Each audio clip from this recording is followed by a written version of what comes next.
Europe 1. Le grand direct des médias, Jean-Marc Morandini. Et le fait média du jour, c'est donc Julien Courbet qui pourrait quitter France 2 au mois de mars prochain. Invité hier soir sur Énergie 12 dans Vous êtes en direct, l'animateur de Seriez-vous un bon expert a pour la première fois expliqué qu'il n'excluait plus l'idée de quitter le service public. Bastien Millot, bonjour. Bonjour Jean-Marc. Merci d'être en direct avec nous sur Europe 1 pour décrypter ce qui se passe du côté de Julien Courbet. Tout d'abord, les faits. Oui, on va évoquer ce matin cette situation emblématique des temps de crise dans le petit monde de l'audiovisuel, qui est également le signe d'un durcissement de la position des chaînes à l'égard de leurs animateurs. Vous le disiez, Julien Courbet était hier sur votre plateau et il s'est confié sur son avenir à France 2. Le moins qu'on puisse dire, Jean-Marc, c'est que cet avenir semble aujourd'hui flou et que l'animateur du jeu de fin d'après-midi Seriez-vous un bon expert semblait plutôt hier jouer la partition du mal-aimé chez vous en direct. Et pour cause, il a expliqué que son émission n'avait été renouvelée qu'à la dernière minute, à la fin du mois de décembre et pour une durée de seulement 3 mois. Résultat, le 1er avril, il pourrait être libre comme l'air. Et un animateur libre comme l'air, voilà ce que ça donne.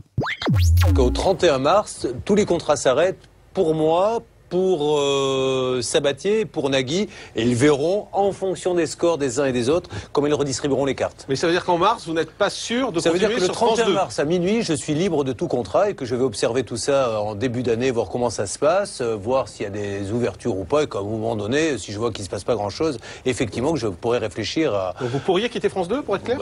Comme j'ai pu quitter TF1, il n'y a rien d'extraordinaire à quitter France 2. Aujourd'hui, vous pensez que vous allez être renouvelé ou vous ne savez pas du tout? Je n'en sais, aujourd'hui, je n'en sais strictement rien.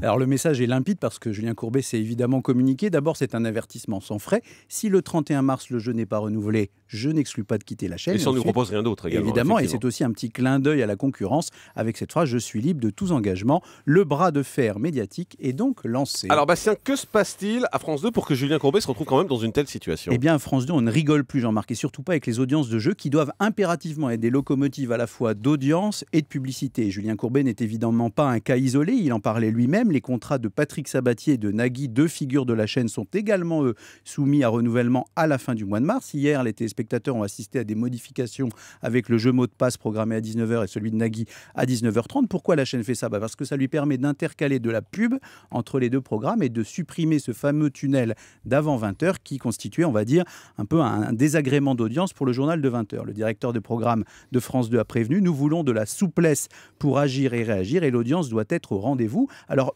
quand on regarde le jeu de Julien Courbet côté audience, évidemment, il se tient plutôt bien, les audiences ont progressé, il n'est jamais en dessous des 10%. Et puis, il ne faut pas oublier, Jean-Marc, que c'est France 2 qui allait il y a quelques années chercher Julien Courbet à la concurrence, il était à l'époque à TF1, et qu'il reste au-delà de l'animateur un producteur aguerri qui a notamment installé sur la chaîne avec succès cette fameuse scripted reality, vous savez, la bête noire de la ministre de la Culture Aurélie Filippetti, le jour où tout a basculé, qui a fait progresser les audiences commerciales de la chaîne l'après-midi. Donc, il est un animateur qui peut intéresser le privé. Et justement, puisque vous parlez des audiences, je voudrais juste vous donner les audiences d'hier. Justement, c'est intéressant, de Julien Courbet avec Seriez-vous un bon expert. Il a fait 10,6% de part de marché. C'est pile poil le même chiffre qu'on ne demande qu'à en rire, qui est diffusé juste après et qui est l'émission sur le rire, vous savez, que produit Laurent Ruquier. Et en revanche, il fait plus que mot de passe de Patrick Sabatier, qui lui ne fait que 9,2% de part de marché. Donc il s'en sort pas mal.